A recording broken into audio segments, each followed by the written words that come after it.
तुरंबे गावचे सुपुत्र आणि भारतीय सेनेतील कोर ऑफ सिग्नल या महत्त्वाच्या विभागात 17 वर्ष सेवा बजावलेले जवान कुंडलिक बाबूराव भोई नुकतेच सेवानिवृत्त झाले। सेवानिवृत्तीनंतर त्यांचं गावात आगमन झालं। देशसेवेच्या महत्त्वाच्या कार्यात स्वतःला वाहून घेतल्याबद्दल कुंडलिक भोई यांचा तुरंबे ग्रामस्थांच्या वतीनं नागरी सत्कार करण्यात आला।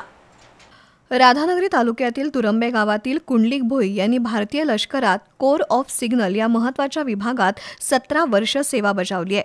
जम्मू काश्मीर, दिल्ली, झारखंड, पंजाब, इंदूर या ठिकाणी त्यांनी कर्तव्य बजावलंय। 17 वर्षाच्या सेवेनंतर नियमानुसार ते निवृत्त झालेत। सेवानिवृत्त झाल्यानंतर त्यांचं गावात आगमन झालं। देशसेवा करून परत गावात आलेल्या कुंडलिक भोई यांचं गावकऱ्यांनी जल्लोषात स्वागत केलं।